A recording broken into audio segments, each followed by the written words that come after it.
नमस्ते साथीहरु सबैजनालाई। अहिले भने चाहिँ म आलडाँडा भ्यू पोइन्टमा छु है। मैले चाहिँ गेस्ट लिएर आएको छु। मेरो गेस्टले चाहिँ अलिकति नेपाली पनि मजाले बोल्दो रहेछ है। एकदमै उहाँले चाहिँ नेपाली बोल्नु अलिकति रहर पनि गर्दो रहेछ है। म तपाईहरुलाई मेरो गेस्टसँग पनि बात गराउने छु। उहाँ चाहिँ हुनुहुन्छ मेरो गेस्ट। सर तपाईलाई कस्तो लाग्यो भनिदिनुस् न अलिकति। एकदम राम्रो राम्रो। भाइ पनि फोकस पनि एकदम राम्रो छ ल। तपाईले नेपाली पनि एकदम राम्रो बोल्नु हुँदो रहेछ है। हजुर हजुर। अन्त यता चाहिँ सब राम्रो छ राम्रो हुन्छ राम्रो होस् म दुआ गर्छु। अन्त सिटोङ हिजो आउनु भएको हैन? हजुर। आज त साइट सिनमा छौं हामी। आलडाँडामा छौं है। आलडाँडा कस्तो लाग्यो तपाईलाई? एकदम बढिया।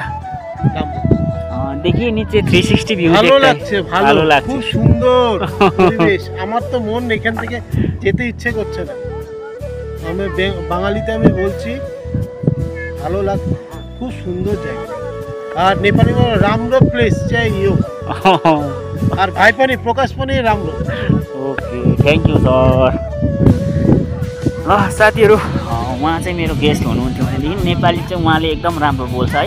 म चाहिँ यहाँबाट तपाईहरुलाई देखाइरहेको छु तल कालीझोडा। कालीझोडाको त्यो ब्रिजहरु पनि ओभर राम्रो देख्दछ यहाँबाट। हेर्नु सक्नुहुन्छ है। यहाँ तल यो चाहिँ देखेको कालीझोडा है। यो रनिङ हो तल यो रेलवेको ब्रिज हो कालीझोडाको। हेर्नुहोस् कस्तो राम्रो देख्दैछ।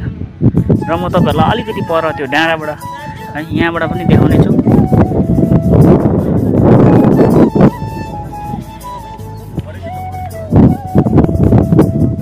हेर्नुहोस् त तपाईहरुले हेर्न सक्नुहुन्छ यहाँबाट चाहिँ यस्तो राम्रो 360 भ्यू छैन।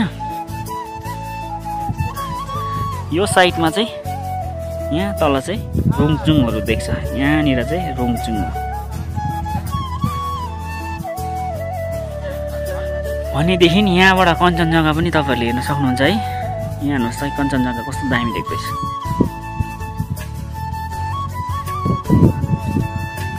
यो आलडाँडा चाहिँ यति राम्रो छ कि 360 भ्यू चाहिँ तपाईहरुले यहाँबाट देख्न सक्नुहुन्छ है। तपाईहरु आउनु चाहनुहुन्छ भने घुम्नको लागि तपाईले मलाई पनि है यो भिडियो हेरेर कन्ट्याक्ट गर्न सक्नुहुन्छ है। म तपाईहरुलाई यो मेरो कन्ट्याक्ट नम्बर पनि लगाइदिने छु है। यो चाहिँ आलडाँडा भ्यू पोइन्ट। बस आजलाई यति भन्दै म तपाईहरुबाट मेरो सानो मिनी ब्लगबाट बिदा लिन चाहन्छु। हस् त बाइ बाइ।